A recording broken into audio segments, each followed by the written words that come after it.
ان سے جو بیگانہ ہو وہ اپنا ہو نہیں سکتا۔ اس اصول کو لے کر چلو میرے عزیزو، آج کی زمانے میں ضرورت ہے۔ اپنے بچوں کو عشق رسول اتنا سکھاؤ۔ ہر چیز کمپرومائز کی جا سکتی ہے، لیکن نبی کی ذات یا ان کی محبت میں کوئی کمپرومائز نہیں۔ انشاءاللہ العزیز ایک وقت آئے گا جب میں یہ مہم چھیڑوں گا انشاءاللہ۔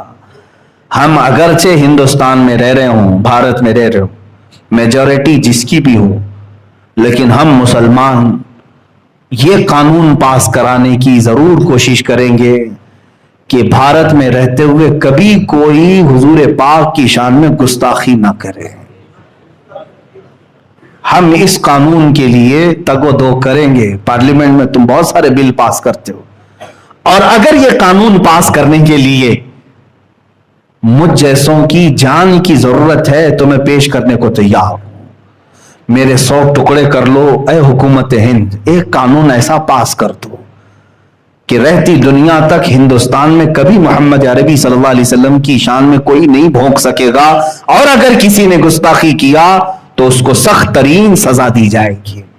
یہ قانون ہونا چاہیے کہ نہیں ہونا چاہیے؟ میرے عزیزو، کیا اسلام کبھی دوسرے دیوی دیوتاؤں کے مذاق اور ان کے بھگوانوں کا مذاق اڑانے کی اس طرح کی مجلسیں منعقد کرتا ہے؟ کبھی آپ نے سنا؟ ہاں، ہم اپنے حق کو بیان کرتے رہیں گے۔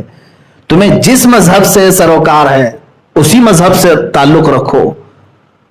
ہم نے ان تمام چیزوں کو کبھی انٹرٹین نہیں کیا۔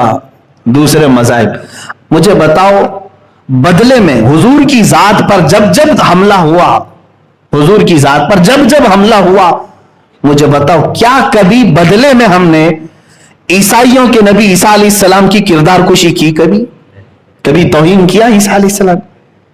ارے ہم وہاں پر بھی سمجھتے ہیں کہ اگر توہین کرے تو یہاں سے بھی ہم نکل جائیں گے۔ پھر جتنا تم نہیں مانتے اس سے کئی درجے ہم عیسیٰ علیہ السلام کو مانتے ہیں۔ یہودیوں نے اگر حضور کے کارٹون بنائے تو کیا ہم نے بدلے میں ان کے نبی موسیٰ علیہ السلام کے کارٹون بنانے کی اجازت دی؟ کبھی کیا ہم؟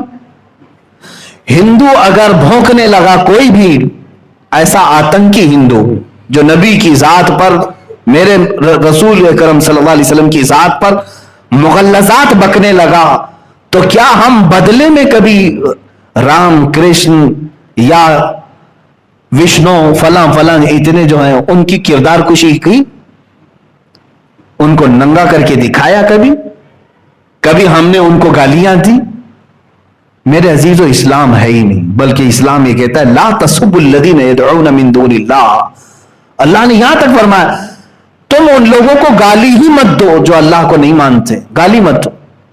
کیا ہوگا؟ فَيَسُبُّ اللَّهَ عَدْوًا بِغَيْرِ عِلْمٍ، اس لیے کہ پھر وہ پلٹ کر کے تمہارے اللہ کو گالیاں دینے لگیں گے۔ ہم تو شروع کرتے ہی نہیں، کہیں پر شروع کرتے ہی نہیں۔